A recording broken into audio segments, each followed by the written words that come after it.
I'll do. Just on a break at the moment. Let's have a quick look outside, shall we, before I crack on with the fun and activities. Look at that. Isn't that beautiful? Isn't that beautiful? Just in the Lake District at the moment. Absolutely stunning. Near Millham. Um, if you are ever in this part of the UK, in the Lake District, absolutely drive around the coastal route.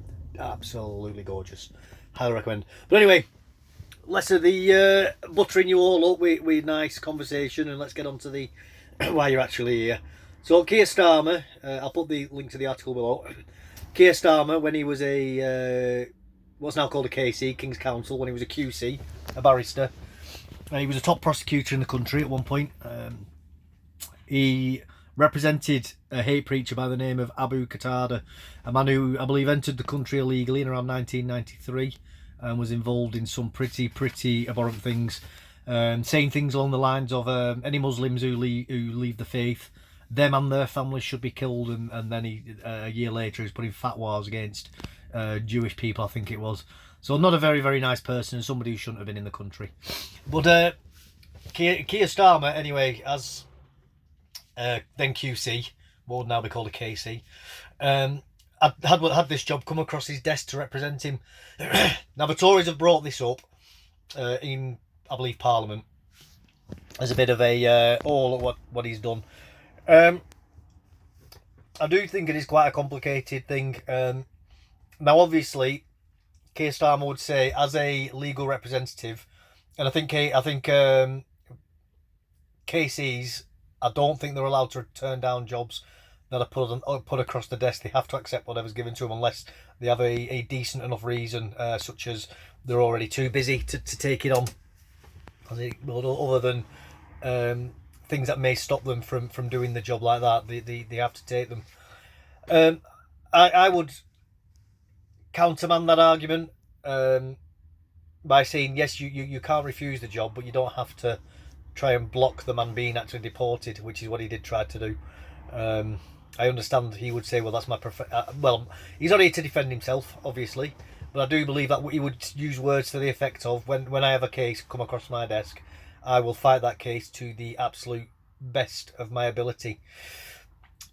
Now, I'm pretty sure that when they take on when they get accepted to the bar, they have to accept certain standards of behaviour. And I do think part of that would be something along the lines of obviously going in the best interest of the country as well as the client. And I would say that person remaining in, it could be interpreted as well. I would say, again, I don't know the rules deeply here, but I would pretty sure you could interpret it to say something along the lines of the best representation of that person was to allow them to be deported and avoid any further prison sentences in this country, would be my argument. I think the fact that he actually fought to try and keep the person in the country is absolutely reprehensible. And after the Nuremberg trials, the precedent was also set in this country, as we did accept those trials, that simply following orders is not an excuse. And I do think that applies to beyond military capabilities and people involved in what you may call military actions. And I do think we should be looking at applying that standard to certain individuals in this country.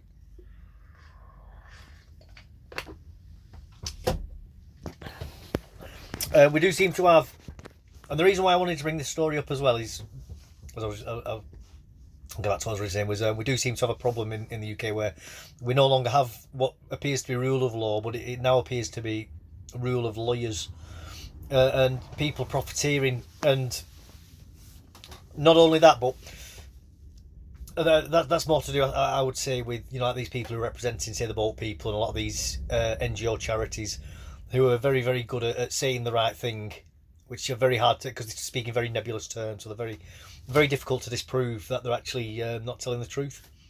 I mean, they very well could be, but they're also financially incentivized as well, and they know that. If you're involved in a charity, it's very much, and you're getting paid by that charity, it's very much in your nature for that charity to continue working, and for that field that charity operates in to remain open for your charity. Otherwise, you no longer have a job, do you? And you don't want that. Who would? But the other point as well is, and I've said this in other videos, is don't listen to what people necessarily say. Look at what they do.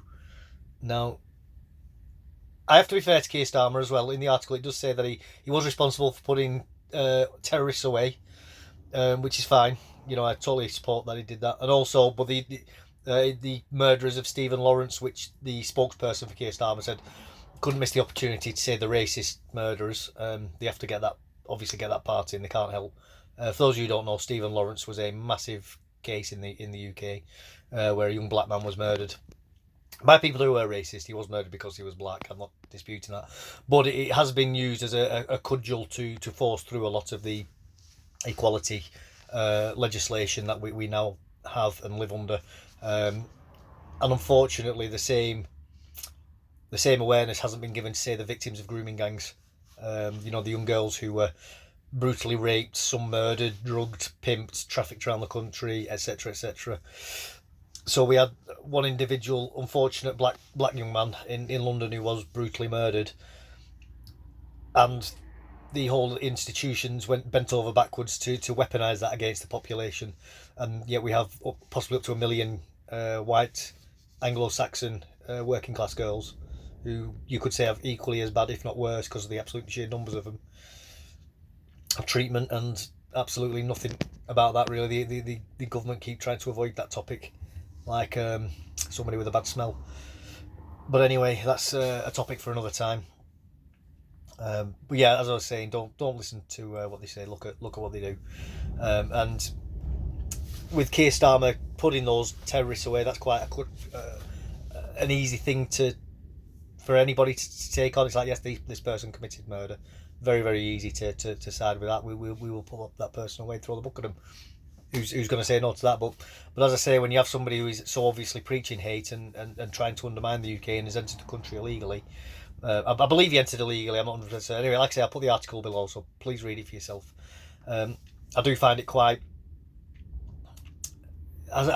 What is the moral standing of that person?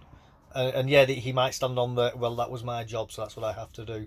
But I as an ex-military man and somebody who works in engineering, that kind of defence doesn't wash with me, I'm afraid.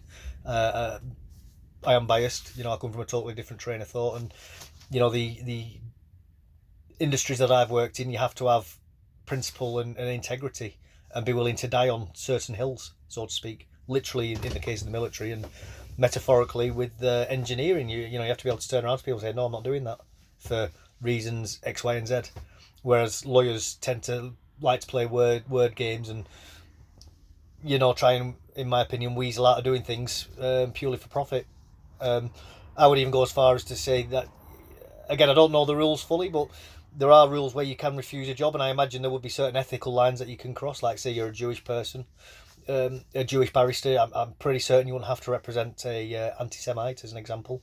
Keir Starmer could, I think, very easily have come up with some reasonable argument as to why he didn't want to represent that man. And now he's possibly going to be the future Prime Minister of this country, a man who's fought to try and keep a hate preacher in Britain. Very complicated, I know, and I do think Tories are trying to capitalise off of it. Absolutely do agree with Labour's side of that, but I also do agree with the Tories raising this. Both sides are as bad as each other. I'd never vote for either of them. Anyway, thanks a lot. Please like, subscribe, put a comment below if you found this informative or interesting. Take care for now. Bye bye.